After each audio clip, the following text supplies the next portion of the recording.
अर्जुन अपना ब्रह्मास्त्र वापस लीजिए। अश्वत्थामा की जटा पकड़ के अर्जुन भरी सभा में लाते हैं। ला करके माँ द्रौपदी से पूछते हैं कि बतलाओ मैं क्या करूं? जिसने तुम्हारे पुत्रों का वध किया है वो कातिल तुम्हारे सामने खड़ा है, इसका क्या करना चाहिए? द्रौपदी इशारा करती हैं कि पहले जब यहाँ के राजा सामने बैठे हैं तो मैं क्या निर्णय दे सकती हूँ। अर्जुन जाते हैं धर्मराज युधिष्ठिर के पास, कहते हैं आप यहाँ के राजा हैं और इस प्राणी ने ये आतताई है और इसने निबोध बालकों का वध किया है। आप इनके लिए दंड सुनाइए, क्या दंड होना चाहिए? धर्मराज युधिष्ठिर कहते हैं कि देखिए ये जो प्राणी हैं इन्होंने बच्चों का वध किया है, इसलिए इनको दंड भी देना चाहिए।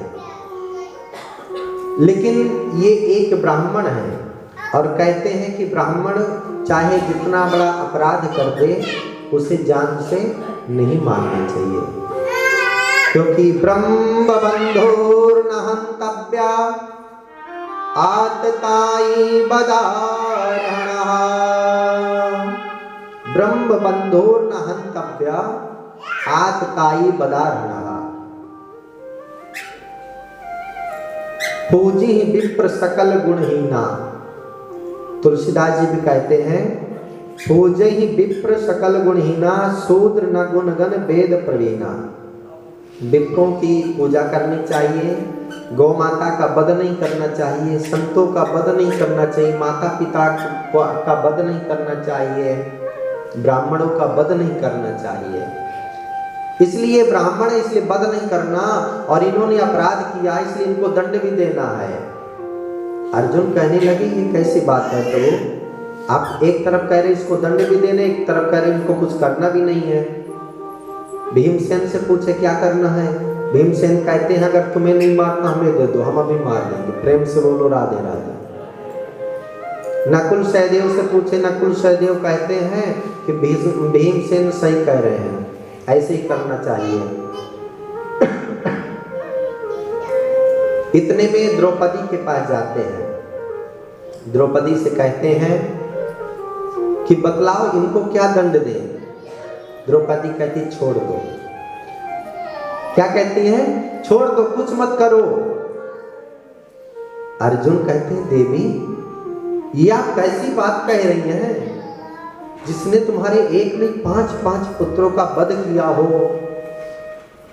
और वो प्राणी तुम्हारे सामने खड़ा है और आप इतनी सहजता से कह दी छोड़ दो इसको। ये हर कोई नहीं कर सकता है। जिस पर भगवान की कृपा हो वही प्राणी यह शब्द कह सकता है। आंखों से आंसू टपक रहे हैं पुत्र मोह के, लेकिन दूसरी तरफ पुत्र का मोह जागृत हो जाता है। कहती द्रौपदी कि अर्जुन पार्थ आप सुनिए, जिस तरह मैं अपने पुत्रों के लिए तड़प रही हूं, बिलख रही हूं, एक एक आंसू मेरे कैसे निकल रहे हैं पुत्र मोह के, इसी तरह अगर हमने अश्वत्थामा को मार दिया तो जो अश्वत्थामा की माँ है गौतमी, आपकी गुरु माँ है, वो भी ऐसे ही तड़पेंगी। और गुरु जी को आपने गुरु दीक्षा में आपने वचन दिया था कि कभी उनको रोते हुए नहीं देखेंगे। तो क्या अपनी नजरों के सामने आप उनको रोते हुए देखना चाहते हैं? अर्जुन के आंख अश्रु से सजलित हो गए, हृदय उनका गंभीर हो गया कि कितनी महान है द्रौपदी, कितनी उदारता है। ये तो सिर्फ भगवान के भक्तों के अंदर ही हो सकती है, हर एक प्राणी के अंदर नहीं होगी। अर्जुन जाते हैं भगवान कृष्ण के चरणों पर गिर पड़ते हैं, प्रभु कोई कहता है मार दो, कोई कहता है छोड़ दो, आखिर मैं क्या करूं? मैं धर्म संकट में पड़ गया प्रभु, आप ही बतलाओ मैं करूं तो करूं क्या। भगवान कहते हैं कि अर्जुन, आपने श्रीमद् भगवत गीता सुन रखी है, पढ़ रखी है। धर्म के अनुसार ब्राह्मण हैं, इनका पद नहीं करना चाहिए। और दूसरा धर्म कहता है कि ये अपराधी हैं तो इनको सजा भी देनी चाहिए। अर्जुन के समझ में आ गया। अर्जुन तुरंत जाते हैं, अश्वत्थामा के मस्तक पर जो मणि लगी होती है उसको निकालते हैं। जो रक्त निकलता है, खून बहता है, उससे द्रौपदी के बाल धुल देते हैं। जो वचन दिए थे वो वचन पूरा करते हैं। आधा सर बाल छिला देते हैं, पूरे मुंह को काली से पोत देते हैं और भरी सभा में धक्के मार के बाहर कर देते हैं। क्योंकि यदि कोई प्रतिष्ठित व्यक्ति हो और उसको भरी सभा में अपमान कर दिया जाए, उसी समय वो मरने के लायक हो जाता है। ब्राह्मण थे तो उनको मारा भी नहीं, और दोषी थे इसलिए दंड भी दे दिया। लेकिन फिर भी अश्वत्थामा के मन में ग्लानि नहीं हुई कि मैंने इतना बड़ा अपराध किया था और अर्जुन ने मुझे छोड़ दिया। अश्वत्थामा के मन में यह भाव आया कि इस अर्जुन ने मुझे अपमान किया। भरी सभा में जोर जोर से हंसने लगे कि अर्जुन, तुमने भले ही मेरा अपमान किया, अब तो तुम्हें कोई मरने के बाद तुम्हारा पिंडदान करने के लिए नहीं है, तुम्हारे कुल में कोई दीपक जलाने के लिए नहीं है। इतने में मन में विचार आया कि जिस समय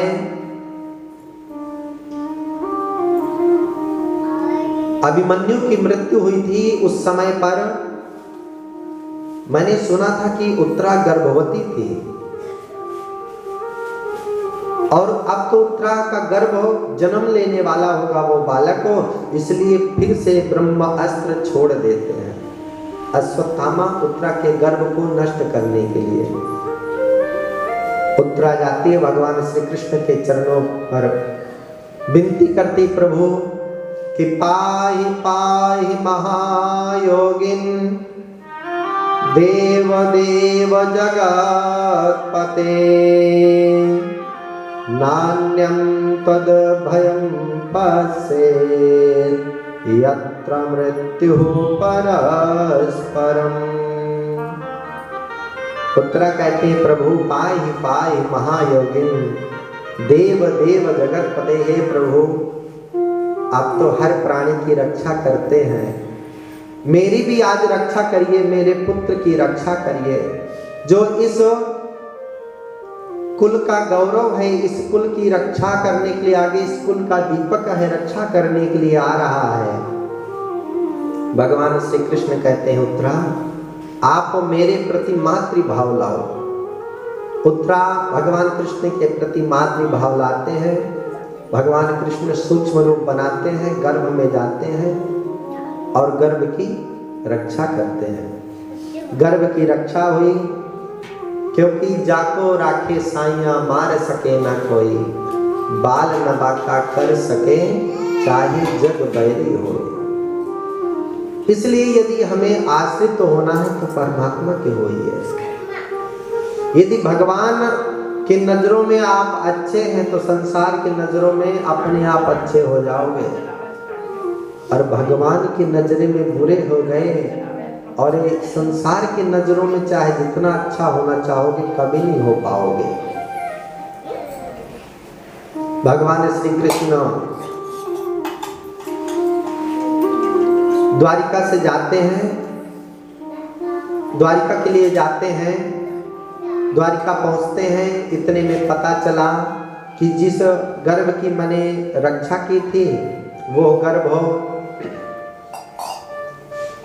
जन्म ले चुका है।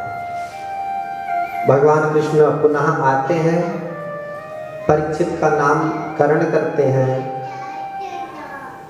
राजा परीक्षित कहते हैं कि गुरुदेव, मैंने सुना है कि हमारे जो भीष्म पितामह हैं 52 दिनों तक बाणों के संयम में शयन किए, उनकी तो कथा आपने श्रवण नहीं कराई।